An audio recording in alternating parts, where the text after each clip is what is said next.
All right, we're rolling. As long as we're talking loud, everything should be good. All right, I can talk loud, I think. I am Adam. This is the MetalHand. Oh, I'm sorry. I'm supposed to do like, and we're back because it's Wayne. That's how he does things. And I don't like doing that because like I'll listen to our show. Yeah. And the motherfucker's like yelling in my ear. I'm like, people listen to this shit on their headphones. Yeah, it gets a little loud. But that's his thing. That's how he likes to do it. I don't do it that way. But I am Adam. Wayne isn't here. Kyle isn't here. Rum isn't here. They're all busy. It's a Sunday, and so I have like Stephen Amell's stunt double, Matt Robin. That's high praise. Do you get that? Yeah, I get it a lot. Because you do. It's like especially like when you have the full beard, like you were sporting it in Orlando. Yeah. You had the full beard, like you didn't. But like now that you've got it like semi-shaved with the, what is that, a 6 o'clock shadow? It's like a 7:30 shadow. Scrubble. Yeah, you look a little more like Stephen Amell, but that's not a bad thing to be. That dude's pretty awesome. Yeah, he's a good-looking dude. I'm okay with it. He's a nice guy too. I met him. Oh, really? Yeah, at a Comic-Con. So. Okay, yeah, he was in MegaCon. Mm-hmm. I've only been there twice. It's been a few years. I enjoy it. Like, was it bad there that year? Like, was it too busy? No, it wasn't too busy. Though it wasn't as bad as the one in New Orleans was about 2 or 3 years ago that had Bruce Campbell. That one was real, like a little bit too hectic for me. Mm-hmm. But MegaCon wasn't bad at all. I went. Let's see. It would have been either 2014, I want to say, or 14 or 15, and it was their biggest year, and it was like Mardi Gras Day. Oh, yeah? Yeah, it was bad. Like, there was this panel that I really wanted to go to. One of my favorite artists, a guy named Adam Kubert. Yeah. If I'm sure you've been to Universal exactly. Orlando. Yeah. Like, he did all the art. For anyone who doesn't know who Adam Kubert is, if you go to Universal Orlando in the Marvel Superior Island, all that art is Adam Kubert. Adam and his brother, Andy, they used to do all the X-Men comics. Right. Every one of them in the 90s. It's the most famous family in comics. Yep. But I went that year, and he had a panel, and it was a big deal, but at some point after, like, literally just standing, like, dick to ass with what I assume was a woman. Yeah. Not totally sure. Like, I was just like, fuck it, it's not worth it, and I just left. So, but yeah, no, Mel's, he's pretty cool. He does, like, all that charity work. He sells T-shirts. I think it's to fight cancer. Yeah, the Fuck Cancer shirts. Yeah. I've got one. Yeah, I need to get one. But anyway, you're in New Orleans now. You had an extended stay in Orlando. Yeah, went through Full Sail University. Got my degree in film. That's pretty awesome. Full Sail is pretty... I mean, it's one of those things where it's not necessarily the most famous university, but it's very prestigious to go there. It's got a lot of people who are pretty big in the industry right now. Stephen C. Miller, he's a director. He's directed Escape Plan 2. Okay. And which is the Sylvester Stallone and Arnold Schwarzenegger movie. Mm-hmm. And he directed. He's every one of his movies has Bruce Willis in it for some reason. He works with Bruce Willis, like Marauders. There's a new one coming out that I can't remember the name of it. Is it Death Wish? No, he didn't. I don't think he did Death Wish. He might. Okay, I'm not sure who did. But Death Wish looks good though. It does. My only complaint with Death Wish is if you're gonna do a Bronson movie, you got to grow the Bronson mustache. Yeah, well, I kind of agree. I don't think mustaches really hold up the way they used to. It's not a threatening thing. It depends on who does it. But I will agree that it would probably look kind of molestery on Bruce Willis. Well, he had one in Death Becomes Her. He had a mustache. Yeah, I think that was his only foray into mustache territory. That's that probably for the best. He dipped his little toe into the. That was a weird fucking movie. Yeah, it was weird. I loved it though. It was one of my favorite Bruce Willis movies because you don't look at it as a Bruce Willis movie. It doesn't seem like. Well, that was when, because Bruce Willis wasn't an action star originally. He was kind of a comedy. He was a comedy guy. Like all of his early movies were comedies, and Moonlighting isn't. It was a comedy, and that was what made him famous. And I think they and he did Hudson Hawk. That was later. Bizarre. That was later. But they had to talk the producers into letting them cast him for Die Hard because they didn't want him. Yeah. They were like, he's the Moonlighting guy. Yeah. But Die Hard was amazing and legendary, and then he became the action guy, and he doesn't really do that many comedies anymore. No, he really doesn't. Most of the stuff he does nowadays, like I was talking about Stephen C. Miller, who directs him in a lot of stuff. Stephen was talking about it, and he says that he usually only has Bruce Willis for a day. So he'll shoot a full movie worth of stuff, or all of Bruce Willis's scenes will be shot in one day. Everything else will be like body doubles. Yeah, exactly. So it's amazing, like when you're looking at the film industry, like how often that happens. Mm-hmm. Like I found out now this is going to make me look stupid. I did not realize that Back to the Future 2 and 3 didn't have the weird dad, Crispin Glover. Crispin Glover. I didn't realize he wasn't in 2 and 3. Yeah. And I was listening to this podcast called I Was There Too. Okay. That interviews, basically the guy talks to people who were in famous movies, but they weren't the main actor. It was like they were like an extra in a very important scene or something like that. Basically, or a producer or something like that. And he interviewed the guy who replaced Crispin Glover. I was like, oh fuck, no, that wasn't Crispin Glover. And then I started thinking about Back to the Future 3, and I was like, oh, he wasn't in that movie at all. Nope. No one was. Like, but you don't think about it. You don't think about how now suddenly Leah Thompson is playing his wife. Yeah. And as the older broad. It was real weird the way they chronologically put that movie together. But it worked out. I loved it. Oh, yeah. I mean, it's definitely one of, like, all-time great franchises. But, no shit. But, yeah, Back to the Future is one of the best trilogies that's happened in film, in my opinion. I like it way better than the Lord of the Rings stuff. So here's the thing. Like, I don't know if people are that. Here's the thing. I do agree, but I do, like... I think there's a weird, like, overblownness about certain franchises. I love Back to the Future. It's definitely one of my favorite franchises, and Back to the Future 3 is the only movie one of two movies that I remember my dad taking to me as a child. The other was Dante's Peak, the weird Pierce Brosnan I don't think I ever watched Volcano that. movie. Oh, yeah, okay, I remember There was Volcano and Dante's Peak. Okay. Wait, no, Dante's Inferno, right? No, what's Dante's Inferno? It might be Dante's Inferno. What is it? Wait, no, Dante's Inferno is... Wait. What is Dante's Inferno? Dante's Inferno is the legendary book. Yeah. About the layers of hell. Was it named after that? No, I think it was Dante's Peak. But yeah, it doesn't matter. Right. Okay. The Volcano movie with Pierce Brosnan. Yeah. Those two are the only things. So I have this big affinity for Back to the Future. Yeah. I also love both Ghostbusters movies, the real ones, not the new one. I still haven't watched that. We'll get to that in a minute. All right. Fair enough. But when I see people that are obsessed with these franchises, I'm like, they're not Star Wars. They're amazing movies that you should appreciate. But when and look, no offense to the Louisiana Ghostbusters, but like I've had this discussion with my best friend, The Hustle. Mm-hmm. Like, it would be like us deciding, like, what if we dedicated our lives to Groundhog's Day, which is a better movie. It's a much better movie than Ghostbusters.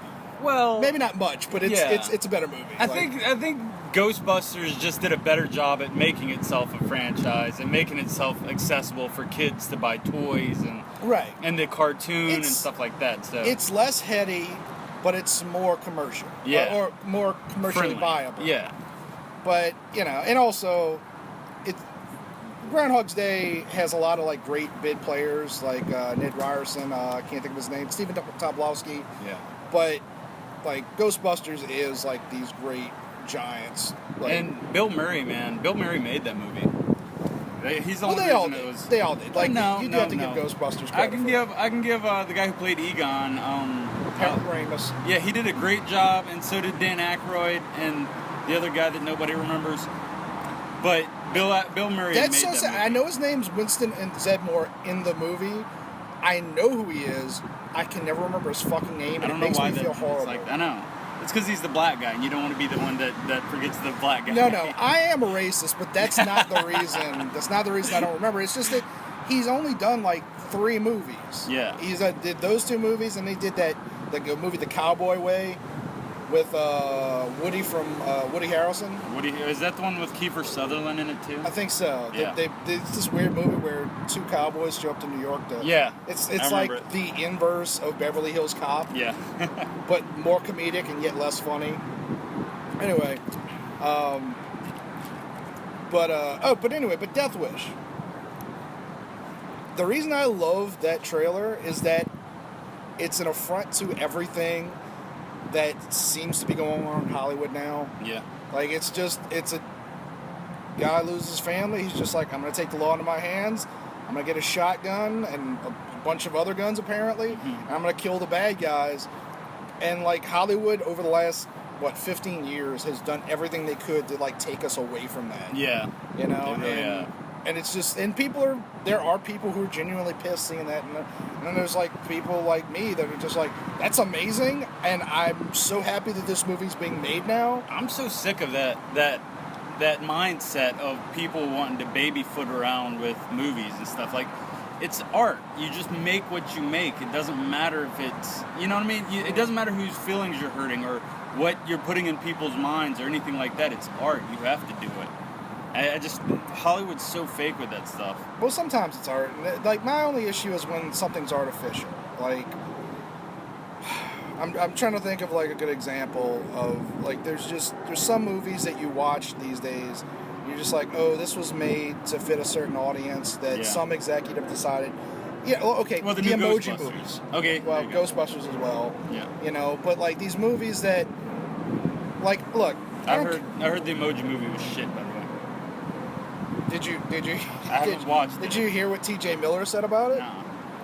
It's not good. No, he, before the movie came out, now look, I wasn't interested in the Emoji Movie. Mm-hmm. However, I think T.J. Miller's the young lead in the movie. Like, he plays the young, I think.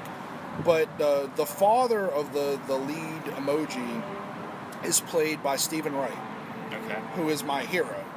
One of my heroes. So when I saw Stephen Wright was in it, I was like, I might be willing to give this a shot. Yeah. T.J. Miller did an interview in, I think it was Vanity Fair, where he said, this is a movie that's designed to give kids progressive value. Basically, he said it's a propaganda movie for his politics. And I was like, well, A, the Emoji Movie? Yeah. B, fuck you, I'm out, and I will tell anyone that I can not to take their children to see this movie. I don't think any movie designed for kids should ever involve politics in either direction or any direction. Like, it's a movie about fucking emojis, which A, shouldn't have been made to begin with. No, definitely not. But that movie, it's like somebody was just like, well, what's popular right now? Do emojis? All right, well, let's make a movie about emojis. Like, yeah, that'll be good. Whatever. They keep doing these horrible little cookie cutter movies that are the same thing, and like this is the same thing as the Lego Movie, which I like the Lego Movie, but it's only amazing because of the people who made it. Yeah, but it's the same like ideas. It's take this, shove it down someone's throat. Take this, shove it down someone's throat. Well, there's like a billion commercials and a billion tie-ins with Snapchat and different things like that. Nobody makes films anymore to show that, like, they don't have the passion for it anymore. It's just these cookie cutter, off the wall things that I hate. Well, I mean, I don't want to get too deep into this, but like, it's what I try to explain to people when, like, you have these people like when it comes to the Marvel and DC movies, we're like one team or the other. And I always try to explain to people, like, whenever somebody says, like, oh, you're just a Marvel fanboy, I'm like, no, Marvel is being made by people who genuinely have an affection for the material. Yeah. They weren't, like, Marvel was a small studio being relative, because they had to take, like, $1 billion loan out. This, you know, because Disney didn't own them originally. They made themselves. What was that, 2015 when they were bought out? Might have been a little earlier than that, but around that time. But, like, the people who set out to make these movies did so because they loved the material. Yeah. DC's owned by Warner Brothers. All Warner Brothers cares about is making I'll get it later. A giant action movie that makes a lot of money. That's all they care about. They don't care who the actor is. They don't care who the director is. Yeah. They're just like, just go make a giant action movie with the names of characters that people know. That's literally why Ben Affleck dropped out of Batman, because they didn't want him to make it from a fan standpoint. They wanted him to make it from a blockbuster standpoint. I mean, well, that's what I've heard. I've heard different things. I do, like, the rumor right now is that he's actually not going to be Batman any longer. They're saying...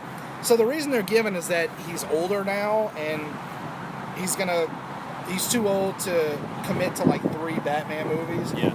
Which, I mean, Bruce Willis is making Death Wish. Yeah. Like, fucking Harrison Ford's going to make Indiana Jones. See, I'd heard the complete opposite. I heard he signed on for another Batman movie, a sequel to the Batman movie they're, I guess, in the works of making now, and Batman Begins. So they could start another, not Batman Begins, Batman, the one with Terry McGinnis. Is Batman Beyond. Batman Beyond, yeah. And that's like the end of the trilogy for him. Would be that. That would be amazing, but I can't see that actually happening. Yeah.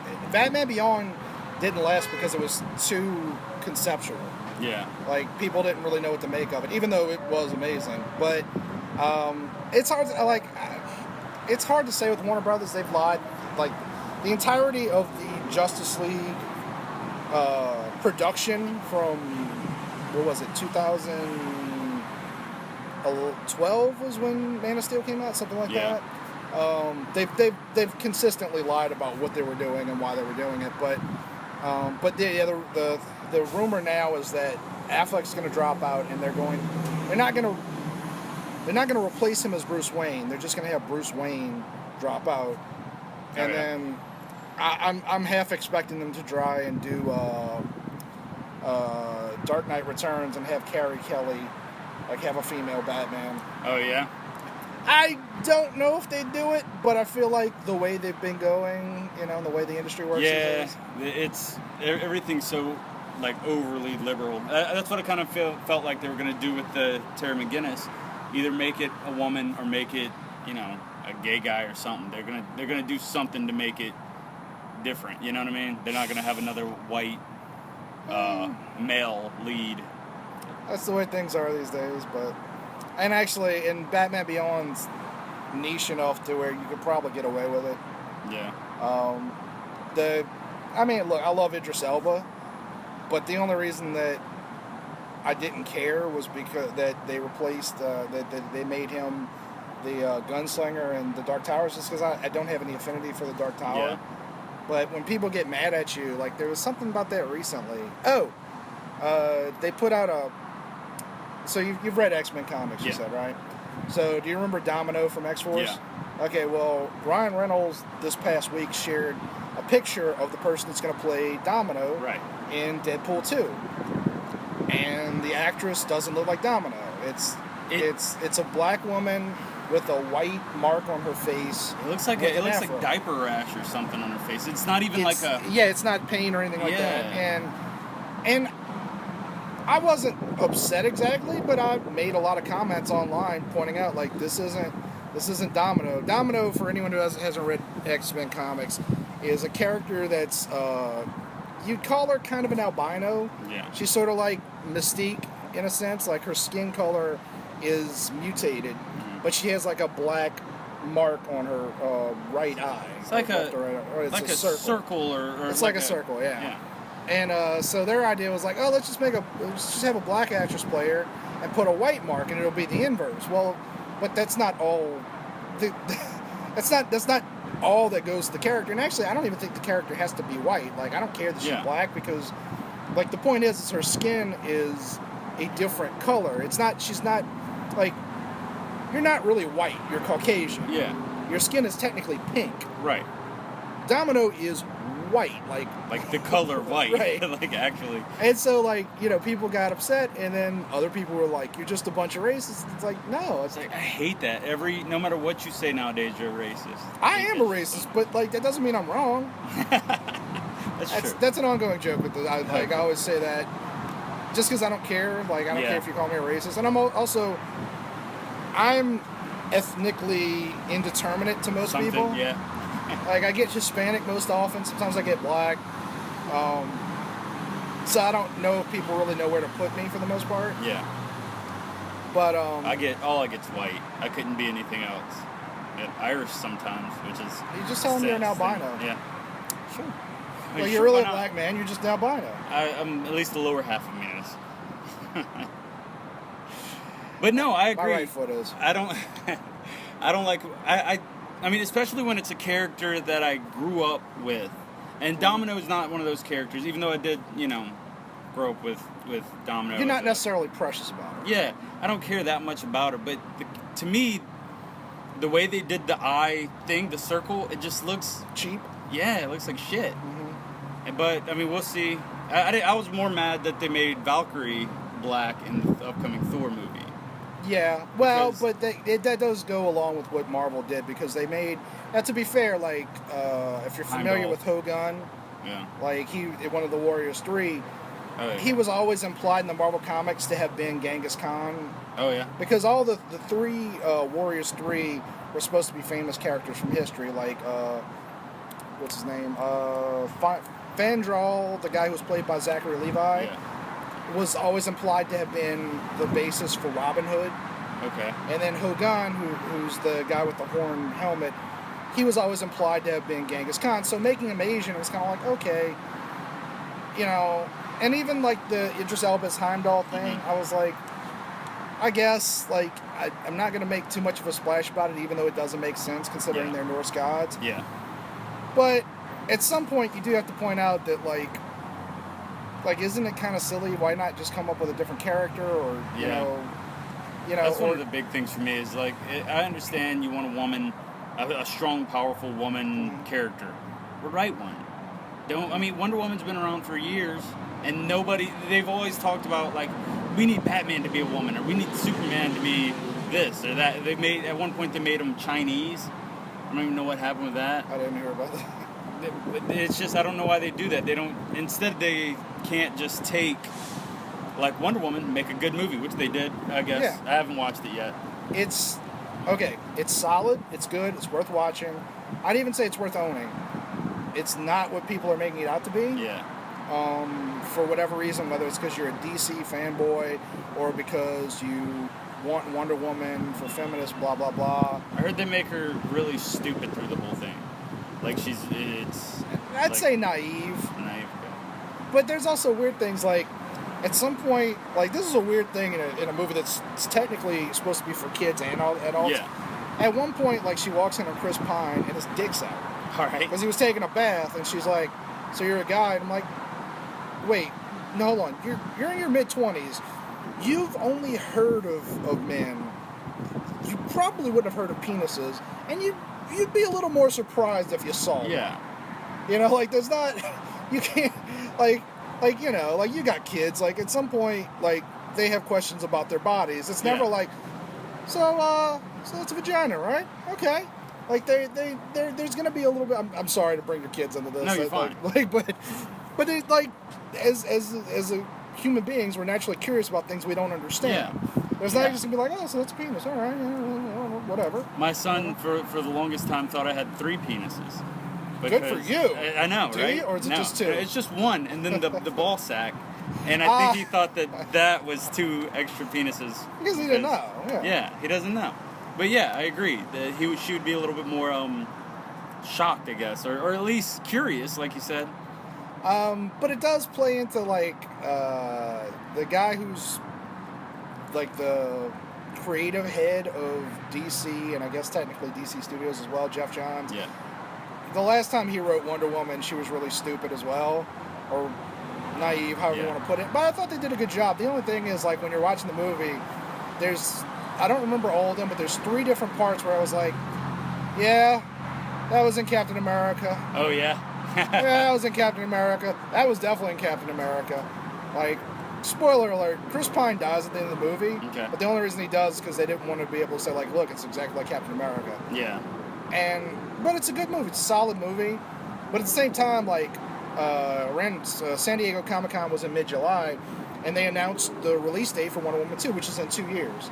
Okay. That's about standard for these movies. Like, every 2 years they put out a sequel. But people were acting like, oh my God, they announced the Wonder Woman when it's coming out. It's coming out in 2018. It's like, okay, you should have been able, or 2019, whatever. It's like, you should have been able to figure that out. It's not, they didn't announce who's playing the cheetah. Yeah. They announced a date that, quite frankly, as movie studios go, could get pushed back. Like, these things happen. Yeah. Like, all the time. So it's a good movie. It's a solid movie. Okay. What have you heard about the Justice League movie? You excited about it? I haven't. I wouldn't say I'm excited. I'm more willing to see it than I was Batman vs Superman, which took me a year and a half to see, and I saw an hour of it. Oh yeah, you didn't even stick through the whole thing? It was boring. It had its moments. I didn't hate it all as much as everybody else seemed to have. Well, it's a 50-50 movie.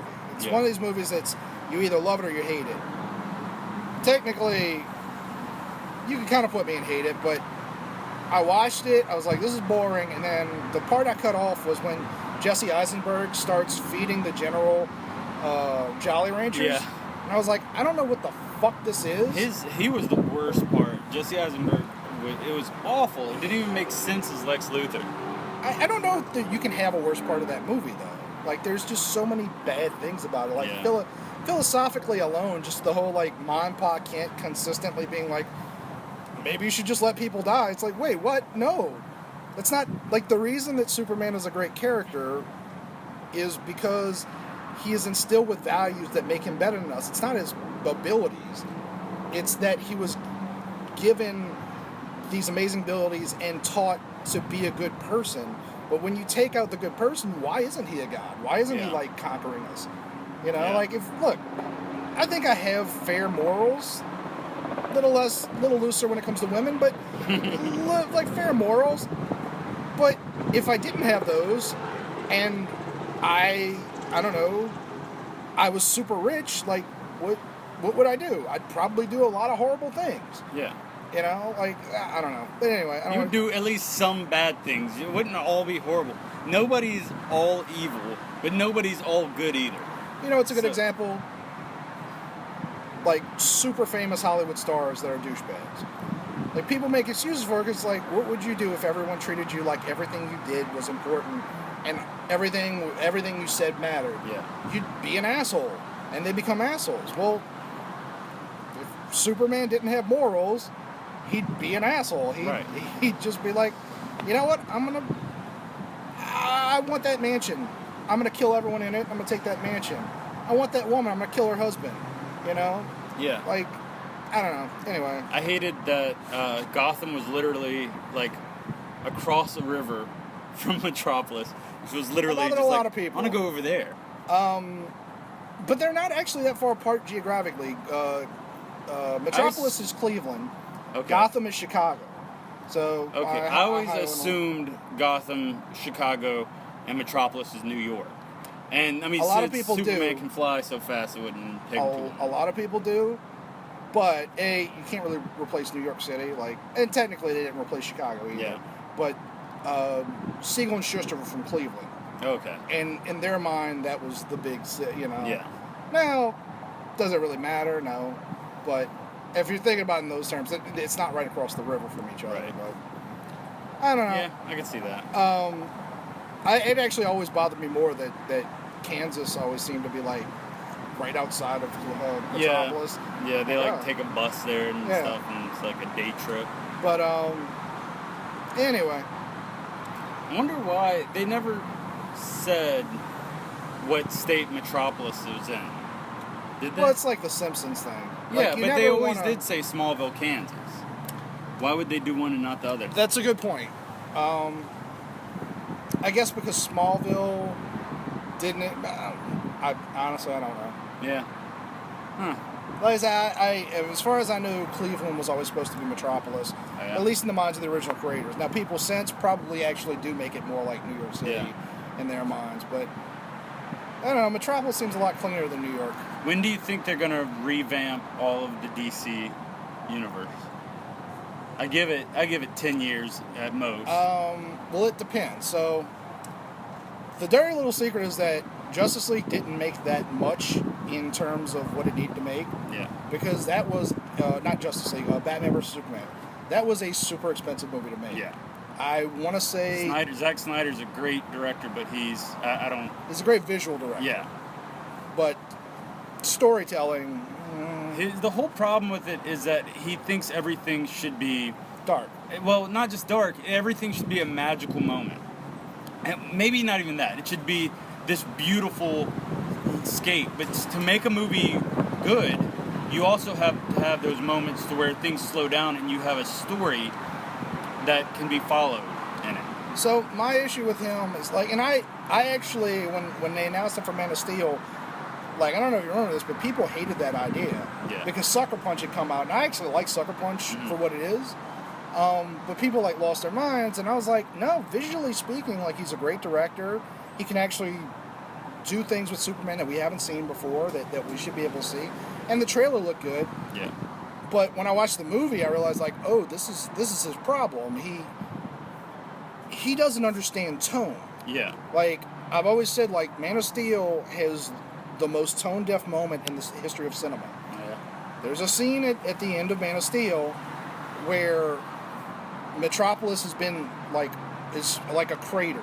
Yeah. Like, thousands of people have been literally, like, eviscerated. And Superman and Lois Lane make out on the skulls of the dead. Yeah. Like, they're standing in a Holocaust. Like, visually, like, it's because it's Zack Snyder. Yeah. Tonally, like, it's bleak. Like, visually, it's bleak. You know, very, very dark tones. And you just have these two characters making out, and I'm like, are they gonna? What? Look, I'm a horny person. Yeah. I don't feel like I'd make out with my girlfriend at a funeral. It's just not the right time. Right. You gotta... And it's not earned. Like, storytelling wise, it's not earned. Like, there's no reason for those two people to make out. You don't even know if there's any real chemistry. Yeah. But and look, and I love Amy Adams, but I was like, no, this is terrible. But that's not his problem. He doesn't really understand tone. But if you just want a big time action movie, which I know people who do, people who love this stuff. But anyway, the movie for Batman vs Superman cost $500,000. I think that was after advertising. Mm-hmm. I think, but I'm not sure. So in order to be considered yes, 500 million. Yeah. Sorry, 500,000. I don't know if that's right. No, it's 500 million. In order to be considered successful, it had to make $1 billion. Yeah. Which it did, but it only barely made it. And critically, it was destroyed. I mean, it made the money, but making the money and being a good movie is what's needed, not just making the money and being torn apart. And also, in order to be considered a runaway success, you actually have to triple the money you spend. Yeah. So they would have had to make $1.5 billion. Now, typically speaking, like, if you said a movie make $1 billion, like, that's a big deal. Yeah. But for a movie of this nature, it's not. So, and I don't think it made that much more money than Man of Steel. Yeah. So basically, Justice League has to crush in terms of, like, how much money they make, and it has to, like, justify more movies. And if it doesn't, then Warner Bros. Is going to be in trouble. And I do think that they'll...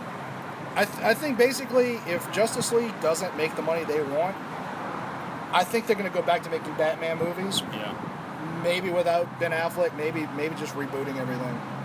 Because I don't think they care. I think they figure, like, look, we make Batman movies, it makes money. They just need to get rid of Zack Snyder. I mean, because no matter what... You know, he's going to be out for a while. Yeah, anyway, right? His daughter isn't Joss Whedon suicide. taking over? I heard that was a rumor. So this is the deal. So people made a big deal about it, but, like, so you graduated from film school, so you'll know this. Zack Snyder's daughter, you know, say whatever you want about a filmmaker, his daughter committed suicide. Yeah. She was 16 years old or something like that. And the movie was in post-production, needed reshoots, which all movies do. Yeah. It's not a big deal. You actually had some people kind of like, yay, Zack Snyder's gone. It's like, okay, but his daughter died. But, so Joss Whedon agreed to make a Batgirl movie. Mm-hmm. Fine. But they needed somebody to direct the reshoots. Now, some people think, like, oh, he was just doing a favor to Zack Snyder. You don't get Joss Whedon to direct reshoots. Yeah. So this is actually really interesting what happened. So the studio kind of played it like, look, we have Joss Whedon, the guy who made the Avengers movies, which made a lot of money, making a movie for us. Let's get him to do the reshoots. And we'll announce this, and this will inspire confidence in people. Like, basically they're saying, hey, you like those Avengers movies, right? Yeah. We got the Avengers guy. Look, he's making Justice League. It's going to be more like Avengers, which is kind of what they're going for anyway. Yeah. Getting it wrong, but that's what Justice League is. Justice League's trying to do a little bit of Avengers, a little bit of Guardians of the Galaxy, really more Avengers. Yeah. But so they're like, look, it's the Avengers guy. But the funny thing is, Jeff Johns came out not long after and was like, and said what's true, Joss Whedon's just directing reshoots. Like, it's still Zach's movie. Like, you can't... There's not enough reshoots that they could do. Like, unless Joss was editing it, and even then, he'd only have so much to work with. No matter what, this is Zack Snyder's movie. Yeah, reshoots, you don't do... They'll probably redo some of the key moments, and then some of the... and they won't even redo them. They'll just shoot... Like, a lot of times when they do reshoots, they have to do it in terms of, like maybe the audio didn't come out right, or something technical happened that might have messed it up. So it's still going to be the same. And sometimes they look at scenes that didn't quite work, and they're like, why don't we do a rewrite on this scene, and it'll explain more, or take something out. But no matter what, like, there's only so much a reshoot can do. Even with massive reshoots, you can't within like 2 weeks change a movie that took 3 months to shoot. Like, you can't do that. And at most, like, honestly, like, trying to get Joss Whedon to do enough to make it more his film would just, like, lead to, like, a really choppy, strange movie. But it was just funny to me that Warner Brothers was trying to get ahead of, like, any negative publicity and say, look, I know you didn't like Batman vs. Superman, but it's more like Avengers. Go see it. And then Jeff Johns comes out and says, nah, it's more like Batman vs. Superman. But Hollywood's a strange fucking place. Yeah, it is. I think it's weird that you would think they would do better because Warner Brothers has all of the characters in DC. Warner Brothers can do anything they want with any character in DC.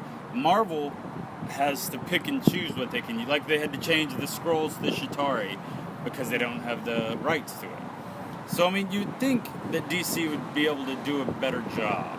And I think with Wonder Woman, they showed that it can be done at least well. But I think they left Patty Jenkins alone. And also, here's the funny thing. So they made a big deal about, like, Wonder Woman, first major female solar superhero movie. Cool. It's being directed by a woman, Patty Jenkins. Cool. It was written by Alan Heinberg, the gay guy who created the OC. Okay. He wrote, like, a pretty awesome Wonder Woman miniseries, 2009 or something like that. So it just made me laugh. I was like, yeah, but you had to go to a guy to get the script right. Right? Okay. The main part of it. Right. You had to go to a dude. Right. So, fair enough. But they left her on. But this is the thing about creative stuff is, like, and this is why big budget movies, like, when they should be amazing, sometimes come out like you just don't know who it's for because there's so many cooks in the kitchen, so to speak. In any creative endeavor, you want a 60 or 55-45 split. You want the creative person to have just a little bit more power, and you want the financial person to also have a big chunk. When you have it the reverse,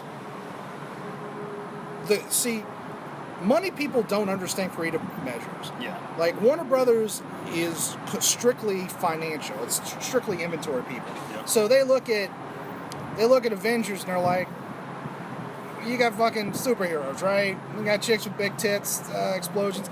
Go make one of those, right? Just go make a movie, you know? Creative people don't look at it that way. They look at, like, okay, what are the characters? What's the story we're trying to tell? So when financial people are in charge, they make these by-the-numbers, like, color inside the lines movies. Right. They don't take risks because they're just like, they look at everything, every creative decision as statistics. Yeah. Creative people don't do that. But you still need the money people to go to a creative person and say, no, you're going too far. Take it down. Yeah. Like, if you look at the original Star Wars movies, the reason those movies were so amazing was because they had to struggle. Because they had a limited budget. They had people who went to George Lucas and said, look, dude, that's cool, but no, that doesn't work. Yeah.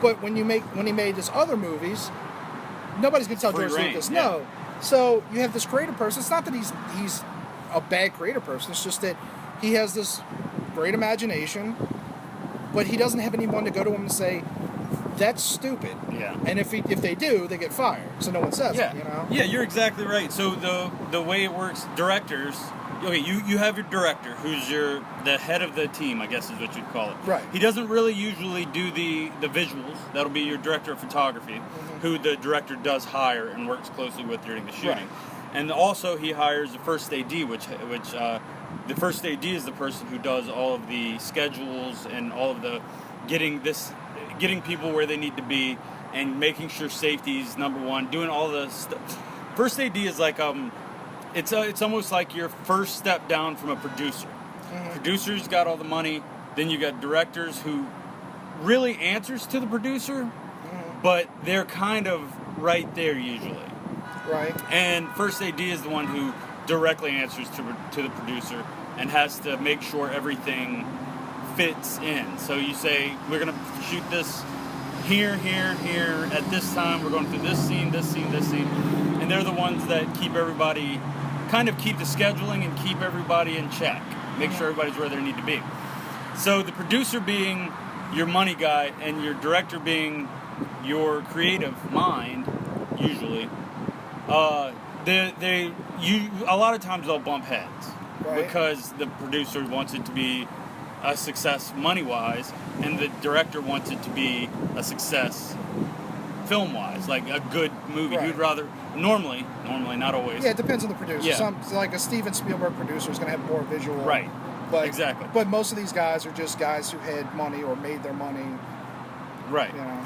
But I think that's one of the big problems, because you heard that in Avengers, especially Avengers 2, to where the Age of Ultron or whatever it was called. It was called Age of where Ultron. Joss Whedon, which didn't make sense. They called it the Age of Ultron, and it was only like a week. The movie took place in like a week. So they took it from a horrible comic book. Yeah, no. But yeah, Joss Whedon got into it with the producers then, because the producers thought they needed more stuff to build on for other movies, for Thor and stuff like that. Well, that's what happened to Edgar Wright. Like, because the movie I was most looking forward to was Ant-Man, because Edgar Wright is amazing. Mm-hmm. I still haven't seen Baby Driver, but I've heard great things about it. Does he do that? I didn't know that. Yeah, Baby Driver's his new movie. I've heard real good things. But he wanted to make like kind of a like a little more closer to not like, but closer to Scott Pilgrim. Yeah. Something that has more of a comedic bent, and it's sort of a silly film, but it could also be viewed on another like level and all that, science fiction and all that. But at the end of the day, and they're not wrong, Kevin Feige was like, look, this is an important part of our franchise. Like, we'd like to use it to build upon the other movies. Yeah. Which is sort of the biggest flaw with the Marvel movies, that they're sort of a house of cards. Yeah. You know, like, you can watch some of these movies on their own. Not all of them, but some of them. But they're all designed to build upon previous things, and they're creating this big giant that, if one movie really bombs, kind of makes everything structurally weak. You know, but he wasn't wrong. But at the same time, like, when I found out Edgar Wright was leaving, I was like, why? And I understand why. Yeah. Because Edgar Wright's like, look, I'm not a big budget director. Like, I might do a big budget movie. Yeah. But I make movies that I and my friends want to see. I don't want to make a movie that Kevin Feige wants to see. Whatever. Just another blockbuster. He didn't want to just. You know, and from what I understand, they kind of, like Paul Rudd and I can't think of the director's name, but they sort of built upon what Tim something maybe. It's the guy who does like those Will Ferrell movies. Like, he did the Other Guys with Mark Wahlberg and Will Ferrell. I can't remember the name of it. His name. I think he's the guy that did The Hangover. Oh yeah. Yeah, but anyway, what did you think of Ant-Man? I thought it was solid. It's not amazing. Like, honestly, I can't remember the last Marvel movie that I really thought, like, that was fucking amazing. Yeah. Like, Civil War, easy. I enjoyed Civil War a lot. I don't think it's quite on the level of some of their earlier movies, but I thought it was a really, really strong movie. Yeah. But yeah, like Ant-Man and Doctor Strange, I was just like, like they were good. Yeah. I wouldn't buy them. And I'm a huge Paul Rudd fan. But Ant-Man, for me, Ant-Man was one of my favorite ones. One of my favorite Marvel movies in a while, especially standalone. Mm-hmm. Doctor Strange it was interesting, and I liked the way they did the visuals with the city bending. Visually, it was amazing. Yeah. But, I don't know, I do get sick of the like we were saying earlier, the cookie cutter, like, he gets his superpowers and he stops the villain. No, and the villain mean, that was the strange thing about it. No pun intended. Yeah. Kevin Feige announced a couple of years ago that they were like, I think it was around the time Age of Ultron came out. They were like, we're done with origin stories. Like, you can find about their origin some other way, but like, we want to tell our stories from now on. That's what they had said was going to happen. And I do wonder if it has to do with the power struggle that was going on over in Marvel, which no one that listens to MHOG is going to have that much interest in them. But there was a big power struggle at Marvel with the guy who ran it, Ike Perlmutter, I think his name was, and Kevin Feige, who runs Marvel Studios, and they clashed, and that's why Marvel TV and Marvel Studios have nothing to do with each other. Yeah. Because one took Marvel TV and one took Marvel Studios, and they do better than DC does. That irritates me that they changed the Flash from the movie. If they would have. Can I tell you how? Like, look, I like that actor that's playing the Flash in I didn't like him at first, but he's kind of grown on me. He's a good actor though. Like, if you go see him in like Fantastic Beasts, like you can see like, oh, this kid has range. He's not like when I watch the Justice League trailer, I'm like, so did Zack Snyder just sit you down and tell you? Oh fuck, what's his name? I'm getting older. I can never remember people's names. What is Justin Long. It's like, just do Justin Long. You've seen Justin Long, right? Like, when I watch that, I'm like, he kind of looks like Justin Long, and he seems to be playing a Justin Long character. Yeah, I hate the guy they got for the movie. I hate him. And the other thing is, like, I'm watching, like, his powers, and, like, every time he moves, lightning shoots out. I'm like, that's really impractical. It doesn't make much sense. No, well, the lightning thing in the Flash from the comics was... It was like an image blur because he has like his lightning on his shirt. Yeah. And at some point, somebody at DC Comics was like, "Wouldn't it be cool if it was real lightning? Like if the Speed Force just had lightning?" And so they ran with that, and now, like the Flash is just like a red blur with like actual lightning fire, which again, super impractical. Like that's a lot of destruction that you'd be causing. But they took that to the ultimate degree with the movie, and like. He moves, and all of a sudden, like, lightning's blowing up his TV sets, and I'm like, well, how does that work? And does he have, like, would Thor be able to beat him easily just by not letting him use the lightning and thunder? Is that... First of all, yes, Thor would beat him easily. Well, easily, for a different reason. But, like, then there's that scene from the San Diego trailer where, like, all the Justice League guys do the Batman disappearing act, except for him. Yeah. And he's like... Oh, they all left, even though I'm the Flash. That's kind of rude. And it's like, all right, yes. Like really, like that's your wacky moment. Like it's not that it's not funny. It's just that like it seems like a Saturday Night Live skit. Yeah. Like you'd see like look, the Flash is always the guy who's like who doesn't know what's going on. Yeah, I just don't like him. I love that they got Ezra Miller. That's his name. Yeah. I like that they got the guy playing Aquaman. Jason Momoa. Yeah, Jason Momoa. I don't like that they... And I understand why, because Aquaman's always been kind of a joke, or in the past 20 years, 30 years. That's how people... I always think that's funny. Like, he talks to fish. He talks to sharks as well. Yeah, he talks to a lot of things. Like, he talks to whales. Like, And, like, they did the video game, what was it, Injustice? And Aquaman was the coolest fucking character in Injustice. He was awesome. And, I mean, I don't know why they couldn't just leave it. I do like what they're doing with Aquaman. But I don't like them changing just for the sake of doing something different, you know? Well, none of the characters, aside from Batman, none of the characters are themselves. Yeah. Because, again, like, Marvel's made by people... And even Batman's killing people now, which, I mean... Exactly. It's just different. It's just not what... But again, it comes down to, like, Marvel's made by people who have a genuine affection for the characters in the comics. Even when they make things different, they do it for storytelling reasons, because it is an adaptation. You can't make a comic book completely into a live-action movie. And then Warner Brothers just hires people, and they just, like, look, just make it all Batman. You know, like, even Wonder Woman, like, what I thought was interesting about Wonder Woman visually was when the Patty Jenkins does something interesting where when they're on Themyscira, the Amazon island, it's bright colors, it's, like, saturated, stuff like that. And you're like, oh, they can make a movie that's not, like, literally, like, desaturated bullshit. And then when they leave Themyscira, because they're leaving Paradise, and they're going into World War I, then it gets saturated. You're like, okay, but at least they understand that what these colors and tones are for. Yeah. You know, but at the same time, like, it's still kind of tonally, like thematically still the same. Yeah. And I don't know. I forget where I was going with that, but it was interesting to actually see them, though, like, allow a director to go, like, oh no, it doesn't all have to look like that, you know? Yeah. And yeah, I could see that, and doing that. I can't remember what we called it in film school, but doing stuff like that is really important as far as making people feel a certain way when you're making a film. But that's one of the problems I had with, like, Suicide Squad too. I never saw that one. You didn't? It's an enjoyable watch. I mean, it's not going to change your life. I was told that one was actually way worse than Batman vs Superman. Oh, really? No, not at all. A lot of people said that to me, and I was like, oh, really? Well, I mean, I guess I never got around to it, so I can't say. Yeah.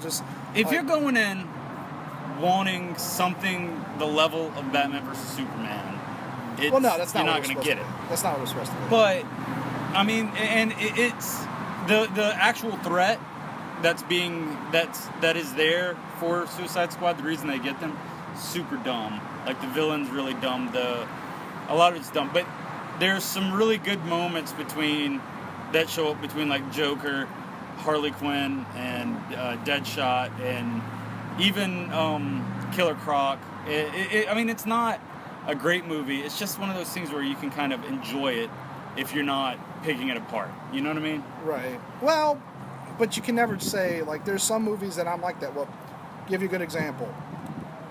I love the Amazing Spider-Man movie, the one that came out a few years back. Not the second one. I didn't see that one. I didn't see that one either. I heard that one, like, that one looked terrible. I didn't see it. I have far less problems with Amazing Spider-Man than I have with Spider-Man Homecoming. Oh, yeah? Even though, like, I've like, my best friend, The Hustle, and I talk movies all the time. Yeah. And he was kind of breaking down to me. He was like, well, this is a problem, this is a problem. Storytelling stuff. And I'm like, that's true. None of that bothers me. Yeah. Spider-Man Homecoming, great movie, love it.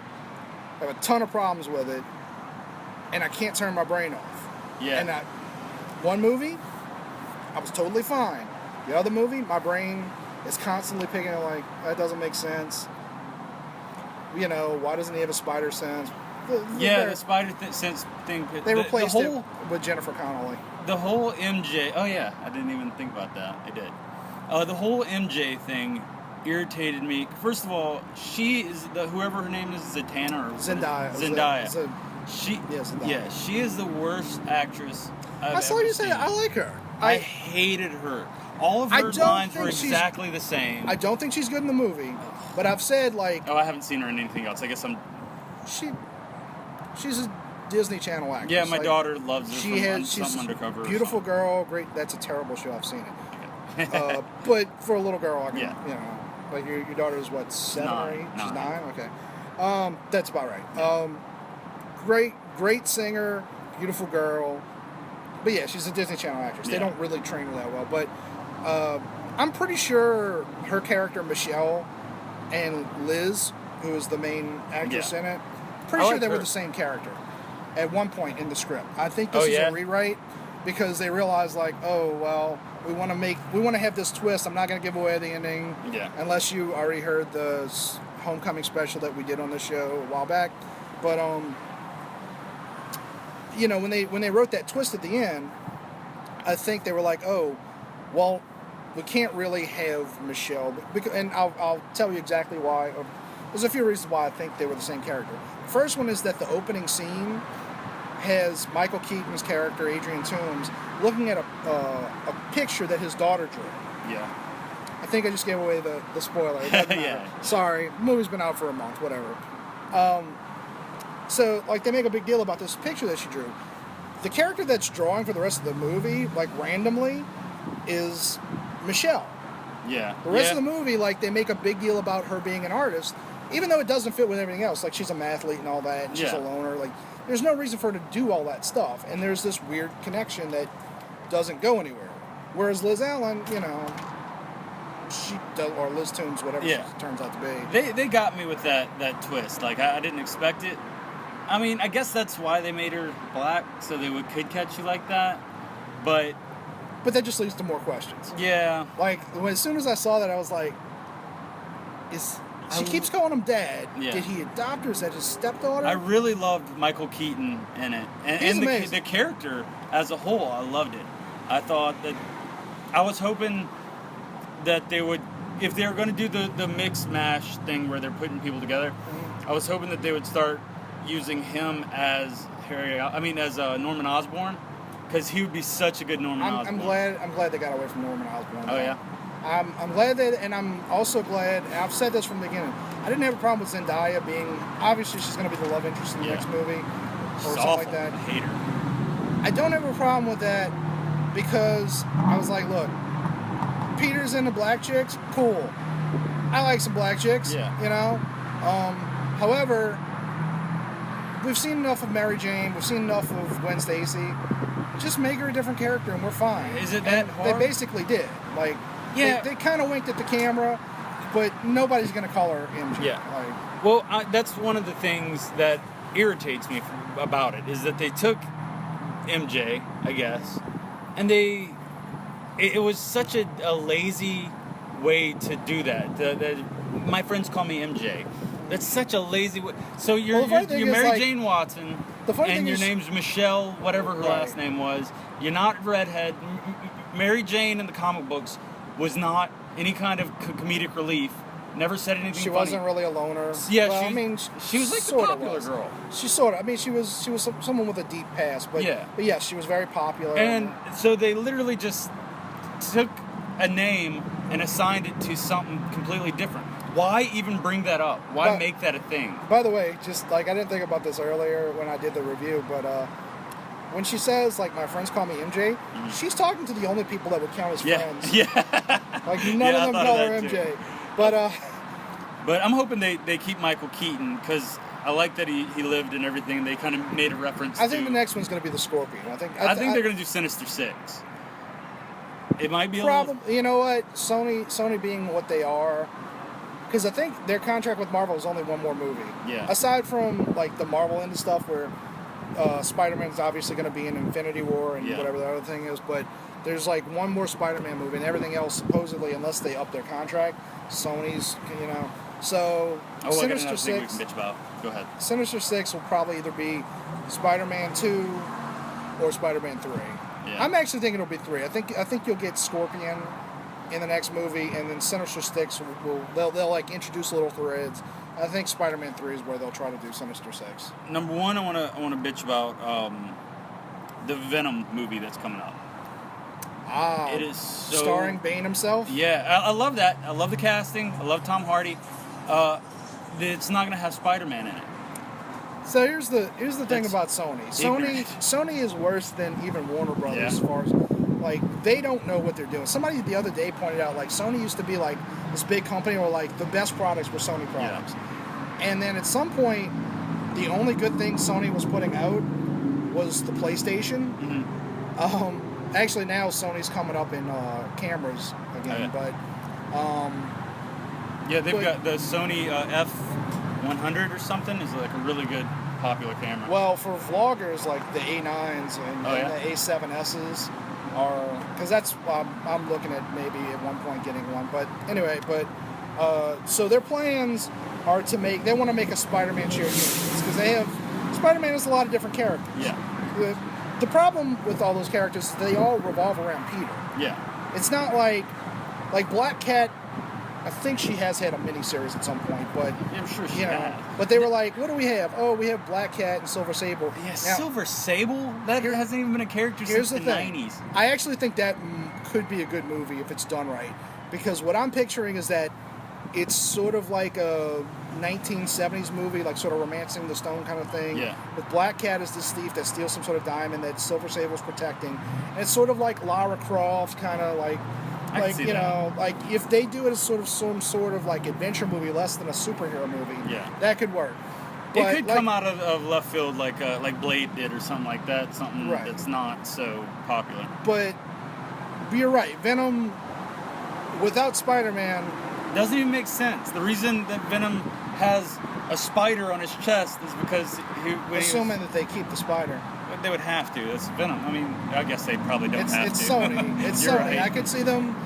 You know, the only other thing I could see them doing is like maybe Spider-Man's not in the movie, but maybe he's obsessed with Spider-Man or something like that. Yeah.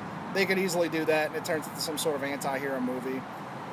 I guess I could see that, but I was hoping my ass off that in Infinity War, they would do the black suit, and that's how, because it was in Secret Wars. It was when he first came about in comic books. That's the other part that, like, I'm actually concerned at Infinity War. Like, the little trailer that they had on the internet briefly looked good, but like, so I actually like Age of Ultron. I think it's a fun movie. Yeah. I understand people's problems with it, but it. if you just watch it, like, just for like an entertaining Avengers movie instead of like some sort of expectation for it, it's fun. Mm-hmm. And James Spader as Ultron, Great. cool. Yeah. I like, but that movie was teetering on the edge of too many characters, too many things going on, and just barely kind of held together. Yeah. Infinity War is going to have like 24 superhero characters or something like that. Yeah, I'm guessing a lot of them aren't. Like, it'll narrow down to the main cast. It'll be Captain America, Iron Man, Hulk, and Thor against Thanos. But from a movie standpoint, for general, you can do that in comics. Yeah. Movie standpoint for audiences, there is with characters a not Occam's razor, gun. Point of diminishing returns. There's that too. Now I'm trying to think. I can't think of the name of the gun. If something's in a movie, if a gun's in a story, at some point the gun has to come into play. Nah, it's a storytelling thing. But put it to you this way: every character that appears in a movie has to have a point. Yeah. You can't have, it won't be Iron Man. You can't be Rocket Raccoon either. Gamora. You can't have Gamora pop up in a scene but not say anything. Yeah. She has to. That's really going to drive me. What's the name of the gun? Smoking gun? I don't know. No, it's a storytelling thing. Like, it's the name of a writer, but it doesn't matter. It's just gonna drive me crazy. But every character has to have a point in a movie. Yeah. You can't just have them randomly show up, particularly when you're talking about these type of characters. They're not extras. Yeah. So for a comic book audience, it's like, all right, maybe we could accept that, but for someone who's never read the comics, it's not going to be satisfying to have it function that way. I don't know. I think in the Marvel movies, they've kind of gotten away with that a lot. Like, they kind of do the thing where you can have Captain America in Spider-Man Homecoming because it kind of fits a little bit. But that's the a way joke. they use it. Yeah, but I think a lot of the people, like, they might. I'm hoping they'll bring Daredevil in at least to talk, because the original Infinity War, Daredevil was one of my favorites. That's my favorite part of it. That won't have. There's serious bad blood at Disney between different companies, and particularly Marvel TV and Marvel Studios. Yeah. The only way that happens is if there's a change in management, and at this point the movie's coming out anyway. Yeah. But no, I mean, that's why you have the Defenders being the Avengers team for. I'm hoping that they'll switch it up because everybody knows they're going to kill Captain America. I'm hoping they kill Iron Man instead. But I'm a Captain America guy. That's like he's my favorite. That's cool. I don't know. I don't have any. I'm not going into this movie with any expectations. The footage looked good, but I don't know. Like, I just I feel like I'm a little. My pleasure centers are sort of burnt out by all this stuff. Like, I was telling somebody the other day, I was like, I'm way more excited for Kingsman: The Golden Circle than I am for Star Wars Episode 8. Yeah, I still haven't watched. No, I guess I did watch a little bit of the new Star Wars movie. Not the Rogue One. I still haven't seen that one, but the other one.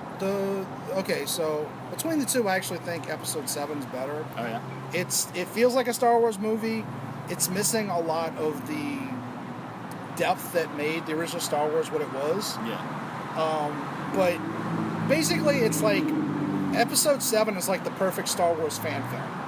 Like, if you were to go to somebody like me and be like, hey, go make a Star Wars movie that continues the saga like 10, 20 years later, that's the movie I would make. It wouldn't be as good as the original Star Wars, but it would feel like it. Yeah. which is fine. That's all Disney kind of wants out of it. They want people to kind of forget about how much they hated the prequel stuff. Rogue One, people went nuts for. Like, actually, I think you'd find it interesting. Like, I'll send you a link to the Grinning Host episode where we broke down Rogue One. Because I was on a Disney show called Grinning Host, and the main host, Hunter, wanted to, like, he's a big Star Wars now. He loves, like, the extended universe stuff and all that. And he wanted to do a review, like, right after the movie came out. So it was the two of us and a guy named Brad Just, who does the Jurassic Park podcast. And it's like it's a 2-hour episode, but they both went nuts for the movie. I was like, I really enjoyed this movie. Here's the problems what I had with it, like, and I sort of lay out a case for why it doesn't quite work. But it's, I think you'll find Rogue One more interesting because they're actually trying for something. Yeah. Like, they're really doing like a Dirty Dozen movie more than a Star Wars movie. Okay. I don't know why everybody's British nowadays.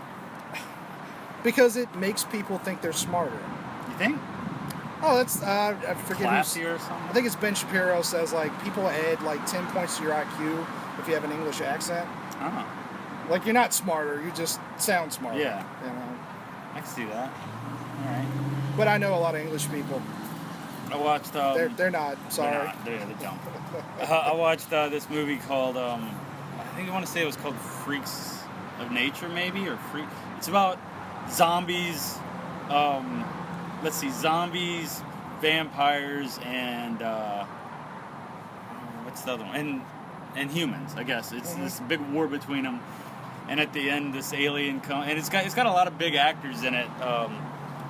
The guy, it's like Upright Citizens Brigade type people, you know. Okay.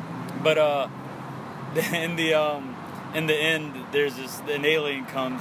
And it's Werner Herzog does the voice for the alien, and they're like, "Why are you German? Why do you have a German accent?" It was just funny that they called him out on it. I loved it. Was this like a Netflix movie? Or was like no, it was on HBO. Okay. Maybe it's just called Freaks or something. It's really good. It's got I mean, it's not really good, but it's entertaining to watch. It's just a little comedy film, and it had Keenan from Key and Peele. Not the director one, the other one. Jordan Peele and Keegan-Michael Key. Yeah, Keegan-Michael Key, that's it. And he's in it, and a bunch of other people, but it's really good. It was worth the watch since I just watched it on HBO. Well, all right, well, I think we're going to end this here. Hopefully, no one's too bothered by the sounds of traffic. Like, for some reason, it's a busy day on Veterans. Yeah. You know, it's a Sunday afternoon. Thanks, Matt. We should talk about this briefly before we get out. You just got back into comedy. Yeah, just got back probably 2 Fridays ago, or last Friday or something. So I've been in been in Orlando for a year and a half, and I was getting my degree, and it was kind of hard for me to do both, I guess. Because when you're doing comedy, especially for me, I write so much. And it takes up so much of my time that I didn't have time to pay attention to both of them. So, yeah, thanks to you guys for having me the other night. Yeah, MHOG does an open mic, and everybody's welcome. And you were pretty. It was kind of funny. You were pretty nervous, and you did well. You did. I won't say too much, but you did try to get us in trouble. I can't help it. You can't tell me not to do something and then expect me not to do it. Anytime it's like, hey, try not to talk about this. I have to talk about that. It's like I have a fucked up brain. I don't know what to tell you. Yeah. Sorry. I didn't do as bad as the other guy did. That guy got kicked out, so. We don't want to get into that, but so you just doing open mics right now? You trying to get on any shows? Yeah, no, just open mics right now. Just getting back into it slowly. I'm wanting to put together a crew to do some filming and make some short films and stuff like that to try to get in some different festivals and stuff. I've got one movie called Kill the Cat that's going to be pretty big. I did the producing for it, and I did all of the stunt choreography and second unit directing for it. And that's going to be going in Sundance at the beginning of next year. So that's awesome. Yeah. You said it's Kill the Cat? Kill the Cat. When is it coming out? Well, it'll be a long time before it's actually to where you can see it. because you can't. It's an indie film. Yeah, it's an indie film, and you can't release it anywhere until if you're wanting to put it in Sundance. Right on. So, yeah, we're hoping it'll be big.